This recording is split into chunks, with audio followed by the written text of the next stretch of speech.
বলে, ও নবী মুহাম্মদ, আজকে 20 বছর বয়স পর্যন্ত তুমি উপনীত হয়েছো, তোমার ভিতরে মিথ্যার কোন গন্ধ আছে? তোমার ভিতরে কোন দুর্নীতি আছে?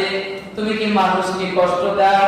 আমরা চাইতেছি একটা সংগঠন যুবকদের তৈরি করতে, এই সংগঠনের জিম্মাদারি আমরা তোমাকে দিব। একটু জোরে বলেন না সুবহানাল্লাহ। কেন দিলেন নবী সাল্লাল্লাহু আলাইহি ওয়াসাল্লামকে সংগঠনের জিম্মাদারি? আল্লাহ তাআলার ঘোষণা, লাকাদ কানা লাকুম ফি রাসূলিল্লাহি উসওয়াতুন হাসানাহ। যেহেতু আল্লাহর ঘোষণা, নবীর মধ্যে উত্তম আদর্শ, সংগঠনের দায়িত্ব পাইলেন নবী, কি এখান থেকে কিছু লুট করে নিয়ে যাবে? একটু জোরে বলেন, নিয়ে যাবে। এই জন্য আরবের মানুষরা বলতেছে, নবী মুহাম্মদ, তোমাকে আমরা আমাদের সংগঠনের জিম্মাদারি দিতে চাই, তুমি কি পালন করবে? আল্লাহ নবীর এই সংগঠনের নামটা আমাদের কি জানা আছে না নাই? এই আল্লাহ নবীর সংগঠনের নাম ছিল হুলকুল ফুজুল। কি বলে? হুলকুল ফুজুল, অর্থাৎ নেককারদের অঙ্গীকার। কাদের অঙ্গীকার? এই জমিনের ভিতরে যারা নেক হবে, সৎ হবে, আদর্শবান হবে, এদেরকে যদি প্রতিটা সেক্টরে, প্রতিটা অপশনে দায়িত্ব দেওয়া হয়, দুনিয়াতে দুর্নীতি থাকবে না। একটু জোরে বলেন, থাকবে। রাষ্ট্রের সম্পদ কেউ লুট করে নিবে, চুরি করবে, ভাইয়ের সম্পদ লুট করে নিয়ে যাবে, গরিব ভাইয়ের সন্তান, এতিম সন্তানের সম্পদ জোর দখল করে নিয়ে যাবে। একটু জোরে বলেন, নিয়ে যাবে। নবীর ভিতরে আল্লাহ পাক এমন একটা আদর্শ দিলেন, প্রতিটা সেক্টরে সেক্টরে আল্লাহ তাআলা ফিট করে দিলেন। ও দুনিয়ার মানুষ, জানো আমি এই সার্টিফিকেট দিয়েছি, এটা কি এখনই বলবো? একটু পরে বলি। আল্লাহ তাআলা সার্টিফিকেট দিয়েছেন নবীর চরিত্রের ব্যাপারে। নবী সাল্লাল্লাহু আলাইহি সাল্লামের বয়স 25 বছরের একটু কম বেশি। কয় বছর? 20 এর আগে না পরে? আল্লাহ নবী সাল্লাল্লাহু আলাইহি সাল্লামের 25 বছর বয়স। আল্লাহ তাআলার পক্ষ থেকে ফয়সালা হয়েছে বিবাহ শাদী করা লাগবে কি লাগবে না? একটু জোরে বলেন, বিবাহ শাদী করা লাগবে কি লাগবে না? আল্লাহ নবী সাল্লাল্লাহু আলাইহি সাল্লামকে বিবাহের প্রস্তাব কি সাধারণ কোন মহিলা দিয়েছিল? একটু জোরে বলেন, দিয়েছিল। আমরা তো নটুপটু প্রস্তাব দিলে আমাদের এমনি পায়জামা গরম হয়ে যায় কি যায় না? আরে এত সুন্দর রমণী আমরা দুনিয়ায় পাবো না, মা বাপের দরকার নাই, সুন্দরীকে নিয়ে আসো। আরে কথা বলেন, ঠিক না বেশি? ও যুবক ভাই, তোমার নবীর ভিতরে কেমন এক আদর্শ আল্লাহ তাআলা দিয়ে দিলেন।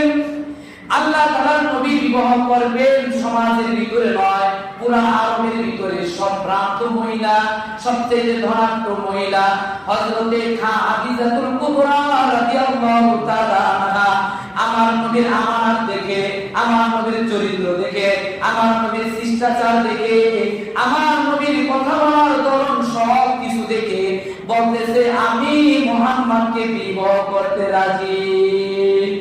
একটু জোরে বলেন না সুবহানাল্লাহ। আল্লাহ নবীর বয়স হলো 25তম বছর। কত বছর? একটু জোরে বলেন না, কত বছর? আমাদেরকে যদি প্রস্তাব দিয়ে হয়তো সাথে সাথে রাজি হইতাম কিনা? একটু জোরে বলেন না, রাজি হইতাম কিনা? রাজি হইতেন। কিন্তু হযরতে খাদিজাতুল কুবরার বয়স হলো 40 বছর। কয় বছর? আমার বয়স 25, আমার বিবির বয়স হবে 40। আপনি মেনে নেবেন? বরঞ্চ আমার থেকে 10 বছরের ছোটই আমরা খোঁজ করি কিনা? একটু জোরে বলেন না, খোঁজ করি কিনা? আজকে দুনিয়ার নাস্তিক মুরতাদদের এই একটা সবক, এই আল্লাহর নবীর জীবনী থেকে নবীকে যারা কলঙ্কিত করে, নবীর ইজ্জত নিয়ে যারা কথা বলে, নবীর শিষ্টাচার নিয়ে যে সমস্ত নাস্তিক মুরতাদ বেঈমানরা কথা বলে, যে মুহাম্মদের চরিত্র নষ্ট ছিল, তোমাদের সার্টিফিকেট দুনিয়ার মানুষ দেয়, তোমাদের থেকে নোংরা বেহায়া কোনো মানুষ নাই। একটু জোরে বলে, মানুষ নাই। আল্লাহর নবীর বয়স 25 বছর, খাদিজাতুল কুবরা খোয়ারাইদের বয়স হলো 40 বছর। একটু বলেন না, কয় বছর? শুধু এতটুকুই নয় যে আগে বিবাহ হয়েছিল না, এমনও নয়। বলতেছে খাদিজাতুল কুবরা রাদিয়াল্লাহু তাআলা আনহা আল্লাহর নবীর সাথে বিবাহ হওয়ার পূর্বে আরো আরবের দুইজন সম্ভ্রান্ত পুরুষের সাথে বিবাহ হয়েছিল, তার ঘরে সন্তান ছিল। এরকম একজন বয়োবৃদ্ধ মহিলাকে মনে করেন কি সাধারণভাবে প্রস্তাব কেউ মেনে নিত।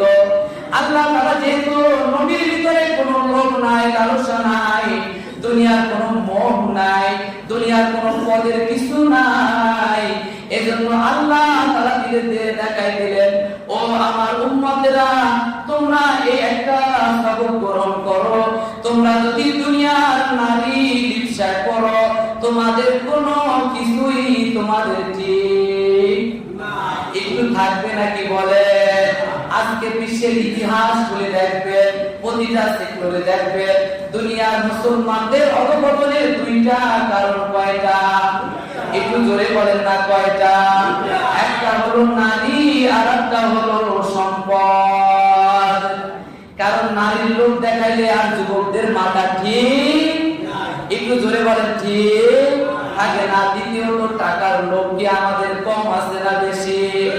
টাকার কাছে ঈমান বিক্রি করে কিনা বলে, সব কিছু এই দুইটা জিনিসের কাছে ধরা। এজন্য আল্লাহ বললেন তোমার নবীর ভিতরে উত্তম আদর্শ, বিবাহের ভিতরে আদর্শ লাগবে কিনা? একটু জোরে বলেন, লাগবে কিনা?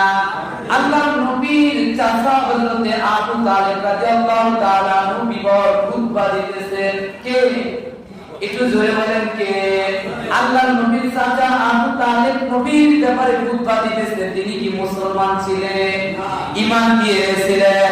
তিনি খুতবার পর প্রেক্ষাপট সম্পর্কে বলতেছে, ও আরবের মানুষেরা শোনো,